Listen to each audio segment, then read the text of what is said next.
I'm Lori Spielman. I'm going to be your guest, and I have another guest. For the town of Ellington, I'm the first selectman.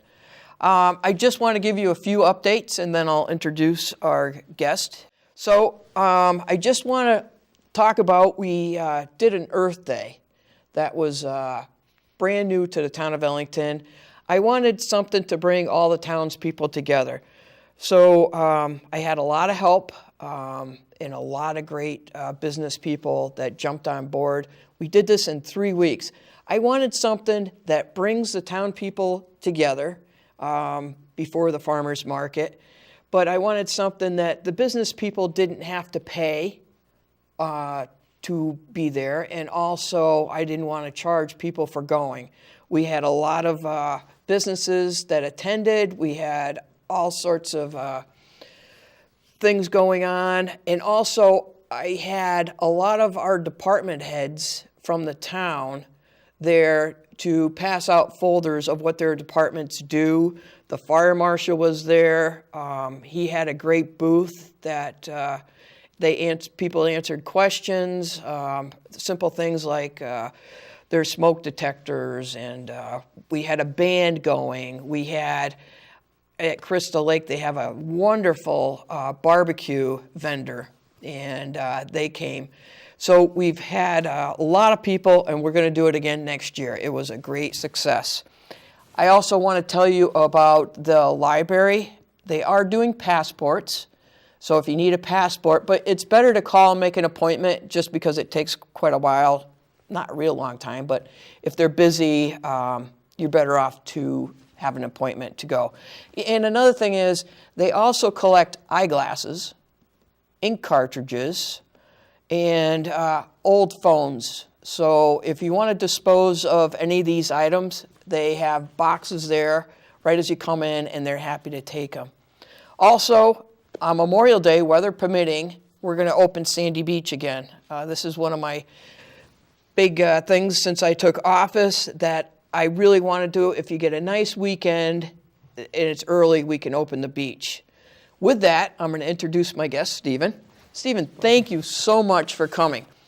Now, Stephen is a 2010 graduate of Ellington High School and also 2014 graduate of UConn.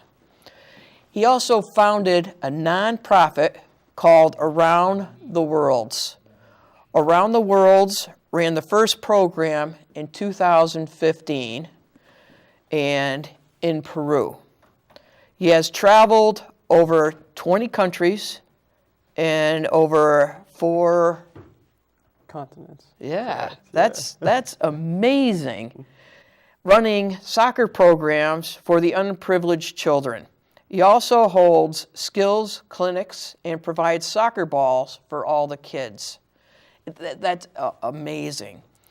He has been recognized by Major League Soccer and the Boston Celtics for his work.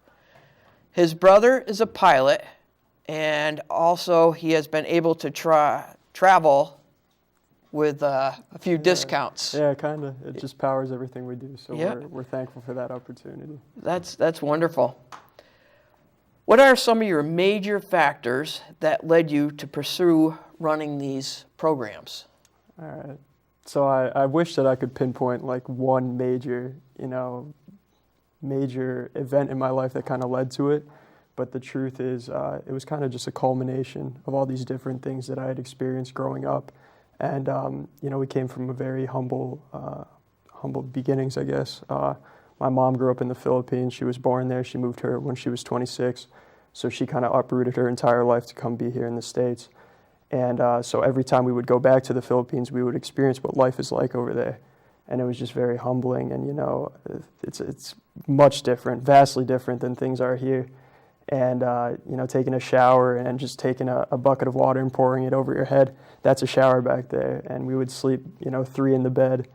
And so to go back maybe every other year and experience what that was like, it gave us a little bit of a taste of what I would end up seeing when I went out in the field and when I would go and stay at the places that I was staying. And so things like that didn't really bother me as much. If I was sleeping on a floor in an orphanage or if I was sleeping, in a mosquito-infested bed in the Dominican Republic. And so kind of having that foundation and then building on that, that altered my perspective of what lives we're living here and, what other people have and what other people don't. So that was that part coming in. So that was that factor. But then a different factor in terms of going out and doing outreach in the field was, having this strong foundation of just coaching and mentoring young kids here in the local community, and then going off to Yukon, playing club soccer there, going into, inner city communities, doing big brother type things with kids from urban schools, and then going and working with the Special Olympics, and just kind of seeing how soccer was a platform to make change. And so I think just all these different things just came together so beautiful and turned into, something almost out of my wildest dreams. So you collect soccer balls. Correct, yes. I know they had a big box. Yeah, we do a couple collection drives, which is great because we can get the local community involved. And Right. It gives people, people who might not have the chance to go out and go to a different country or work with kids from these populations, it gives them a chance to kind of feel like they're a part of something greater. And so just to have that and to instill in the kids, the local community, the next generation, to kind of show them, this is when you have the means to make change and to help others who have less, just to tell them how important that is and try to kind of inspire the next generation to give back.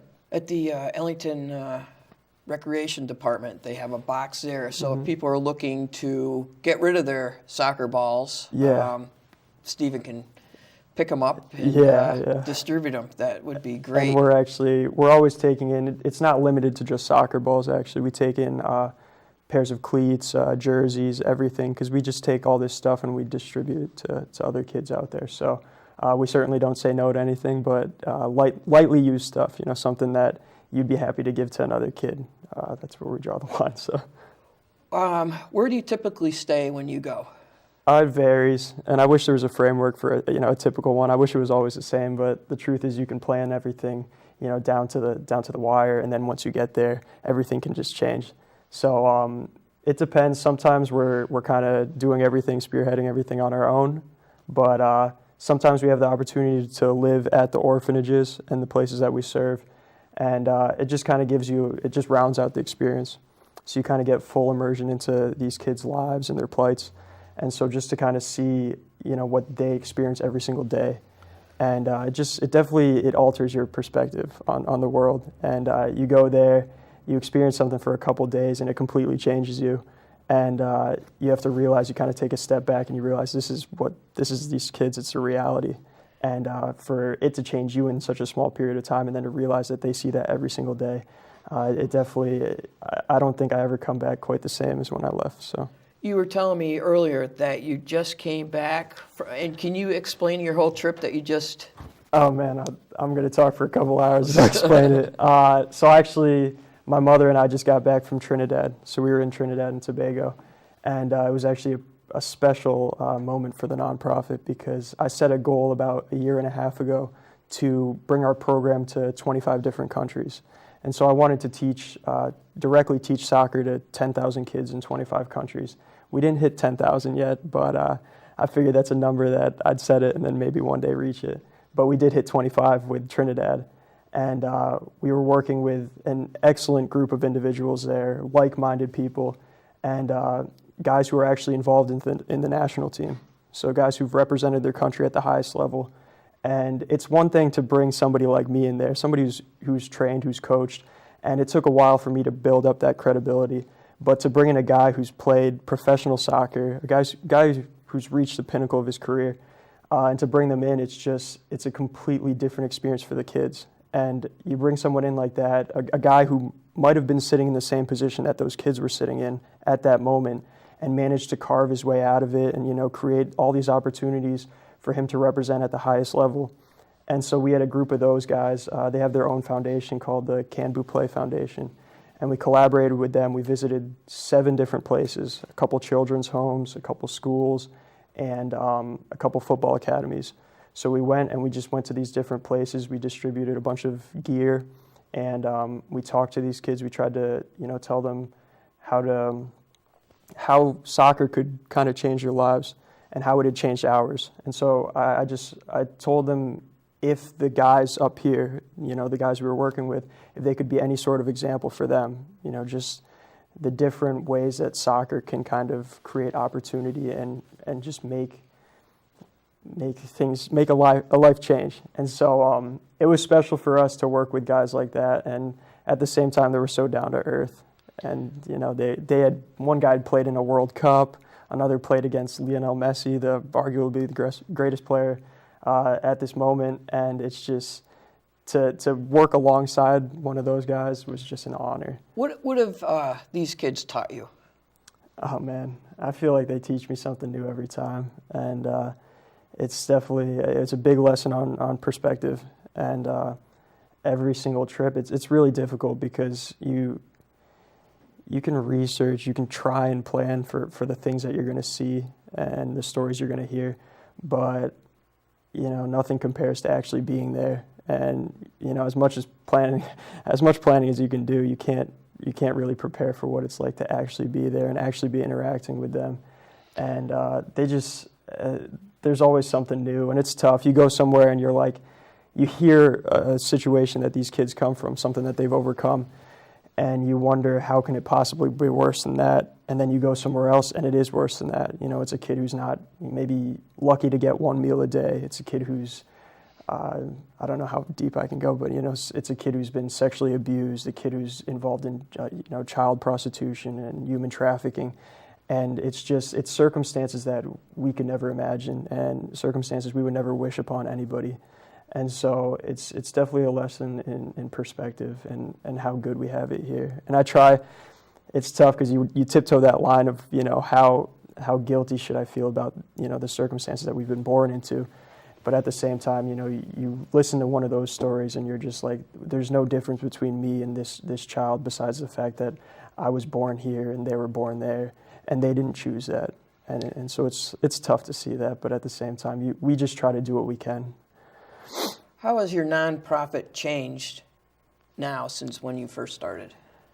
I feel like these answers are cop-outs, but I feel like it's always changing. And the truth is, to run something of that magnitude, you always have to be evaluating what has worked and what hasn't worked.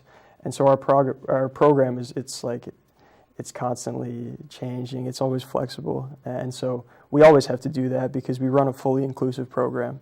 So we don't turn away anyone based on, religion, race, creed, socioeconomic status. And so when you run something like that, you want to make sure that every kid is involved, every kid's engaged. And because of that, because we have that broad scope, it allows us to work with kids from all different kinds of circumstances. That's why we've worked with orphans, refugees, kids from drug cartels and gangs.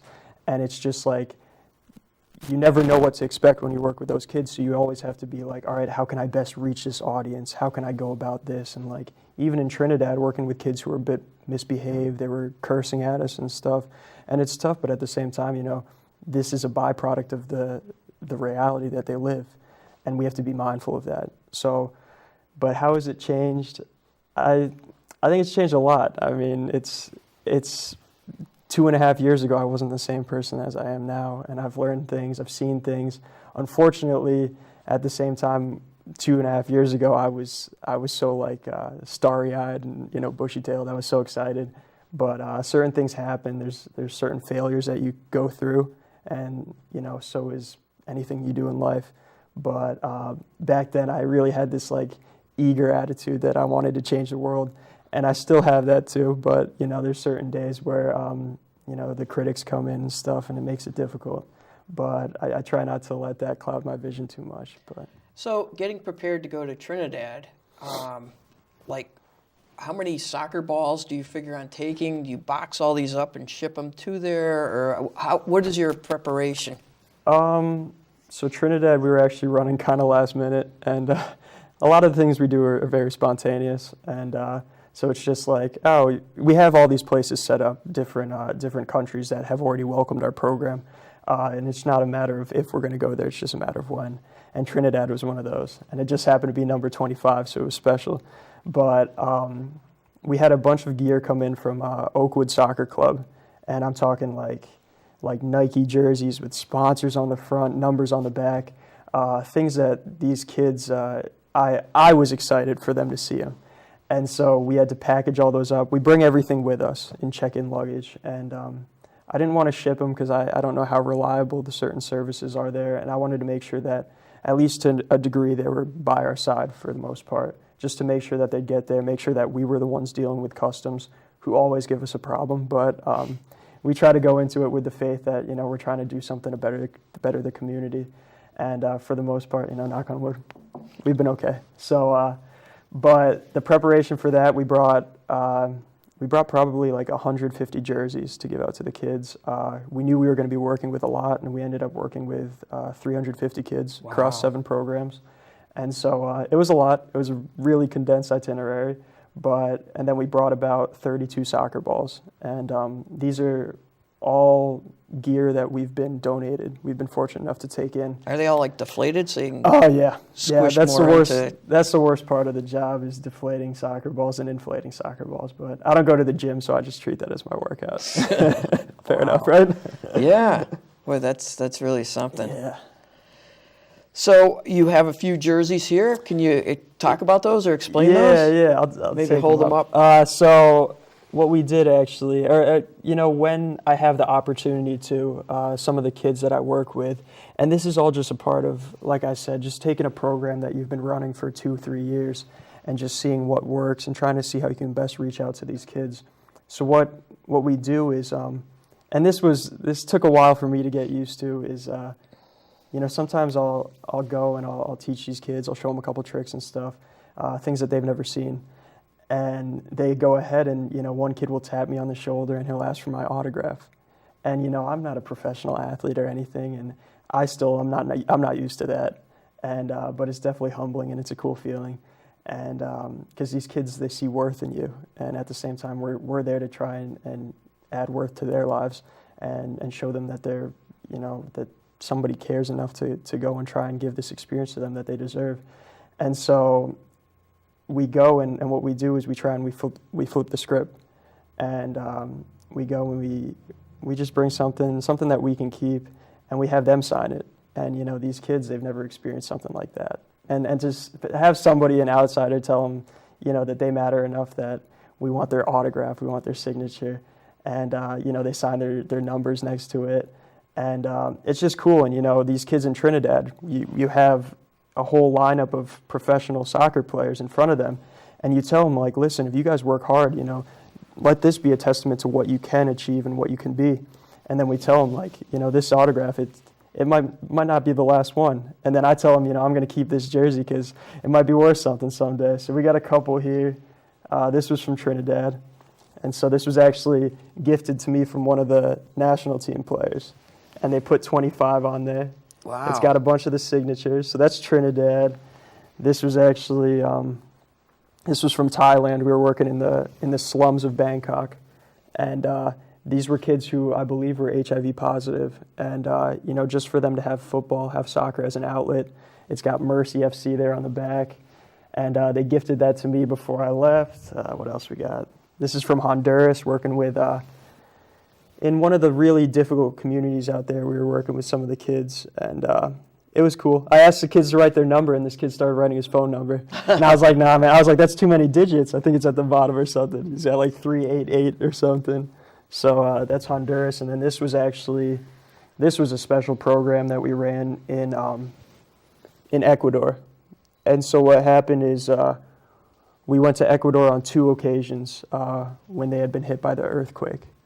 And so we were out there running programs at like earthquake relief shelters. And it's tough because you wonder how appropriate it is to bring in a soccer program to people who really are lacking the basic necessities of life. And what happened is we brought in the soccer program to supplement the relief work that we were doing. So every family, they got a gallon of water, 2 liters of water. Each kid got a toy, an article of clothing. We gave out mattresses, and then every single kid got a soccer ball. Wow. And it was cool. We gave out about 500 soccer balls. And it was just like, and we had the help of another organization down there that was already established, but they were saying that the area that we visited, I think it was Bahia de Caracas, they had the most soccer balls in all of Ecuador. And we drove down the streets, and there's people living in tents, and it was a really difficult situation to see. But every single kid is just walking down the street with a soccer ball, bouncing it or something. It was cool. It was something special. So Wow. I got those. So. So how can people get involved and help out with around the world? So there's always different avenues for support and involvement, and I'm still trying my best to see how we can get people involved, and eventually I'd love to have it be at the point where we can take people on trips with us and run outreach. So you have a nonprofit organization set up.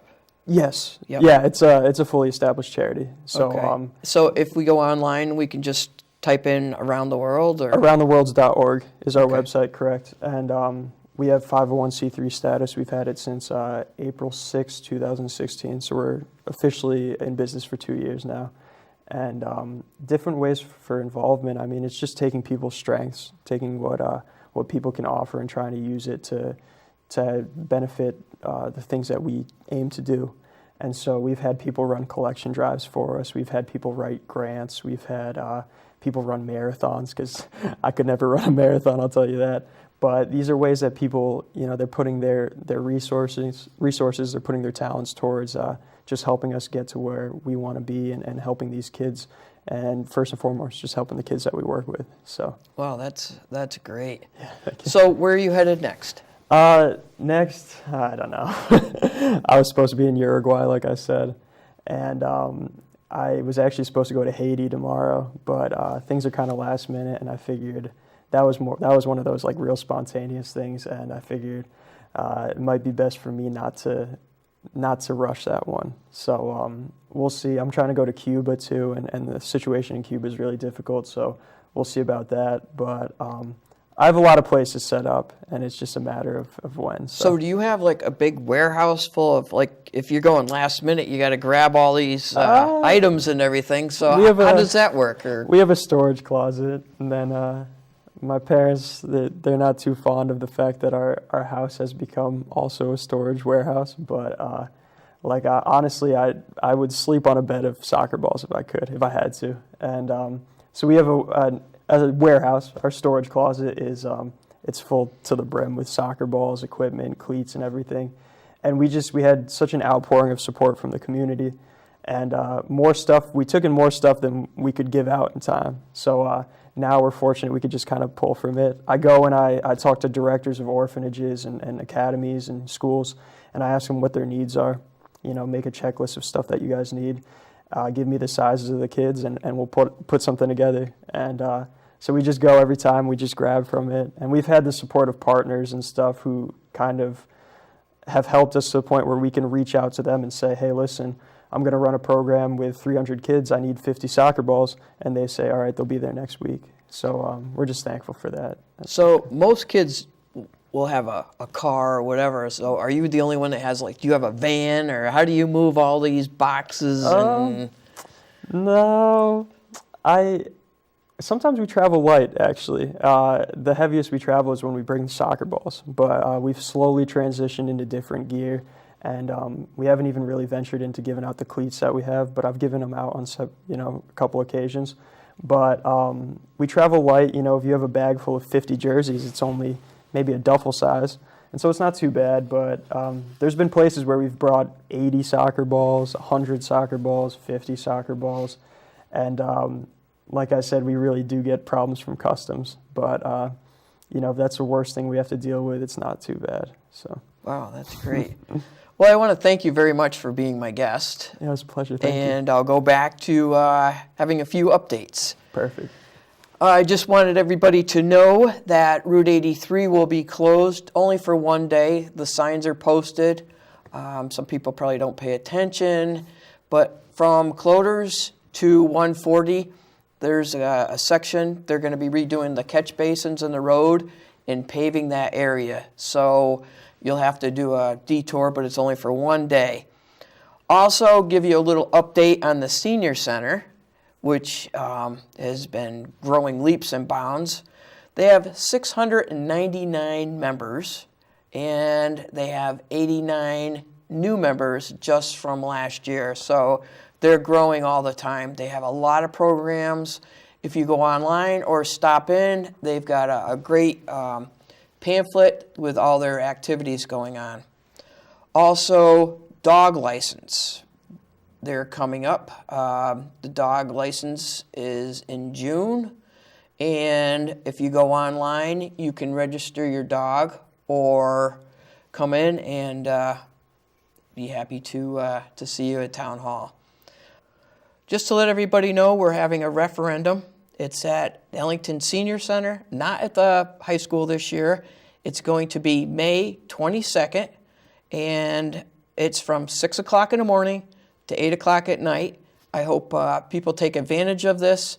It does cost the town some money, but at least everybody has no excuse that they didn't have time to come and vote, because 6 o'clock in the morning to 8 o'clock at night, I hope people come out. Otherwise, we could just pass this or fail it at a town meeting, which is only for a couple hours at one evening. But I figure this is fair, that everybody can get out, have their chance to voice their opinion, whether they're for it, against it. And if you have any questions, please come in and see me.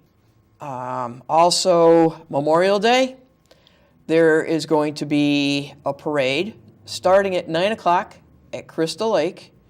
And it starts a little bit past Sandy Beach, goes down to basically Route 30, which ends right by the Crystal Lake Fire Department. They stop, they have a ceremony at the cemetery there. From there, we go down to Ellington High School, and that'll be at 10:30. If people want to come, we have a ceremony at the high school auditorium in the back. Followed by 11:30, we have a parade starting from the high school. It goes down to the town green and then ends up at the cemetery. So it's a nice event. A lot of people participate, and it's a good time for everybody to come out.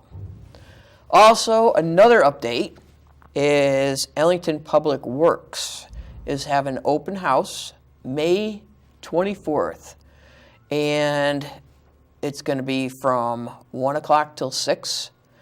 And bring the whole family out. Come and see where your taxpayer dollars go and what our Public Works does. I think it's really important that you see how involved they are and what they do for us, right down to maintaining our roads, to our ball fields, our sewer, maintaining the sewer pumps. They do an awful lot. Also, they have hot dogs, juice boxes, and chips they will be giving out. So it's a great time for the whole family.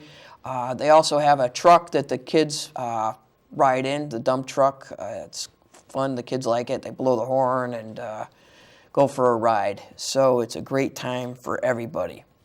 With that, Ellington Public Works is having a fill the truck, and all the items are going to the food pantries, Ellington and Crystal Lake.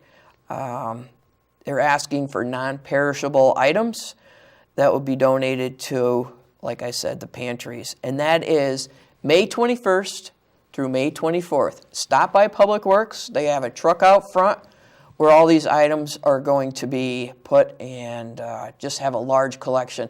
Because the food pantry, a lot of people give at Christmas time or Thanksgiving, but during the summer, things kind of get a little thin. So Public Works is really trying to help out, which I think is great. Upcoming, June 3rd at 10 o'clock, located in Vernon, the Hockenheim River Trail. They've built a suspended bridge, and it's right by the sewer plant on Route 74, right past Seraphin Ford, right by Stop and Shop. Maybe people know where Stop and Shop is. But we're having a ribbon cutting, and it's going to be kind of neat because it's the town of Ellington and the town of Vernon. We're having a ribbon cutting together in the middle of the bridge, and that's where Ellington and Vernon come together. So we actually finally have joined together, so you can walk from Ellington to Vernon and just keep right on going. It's a great bridge. It's really something. And with that is Ellington, or the Trail Days. A lot of different towns in here, and first time that Ellington has been in any kind of publication like this. So we're really excited. Pick one up anywhere. Come in Town Hall, we have plenty of them. Also, we have Touch a Truck, which is at Skip's Septic Tank on Courtney Drive. He puts on a large one day for a lot of kids. They can come and look at different trucks, cars, ambulances, fire trucks, all sorts of dump trucks. Everything is there. And that is May 19th. That's 21 Courtney Drive off of Lower Butcher Road. So we got a lot of exciting things in town. Also, I want to mention this year for the first time, we're having a truck and tractor pull, and that's going to be June 23rd. I'll keep posting these things even at my next show. The tractor pull is going to be at 43 Lower Butcher Road. That's June 23rd at 12 o'clock. I want to thank everybody. Stephen, thank you so much for coming. I really appreciate it. It was great. And your mom came today. Absolutely. She's a great supporter of yours. My biggest fan. So. Oh, my God. You're so lucky to have great parents. Absolutely. And I want to thank everybody for tuning in. Thank you again. We'll see you next month. Thank you.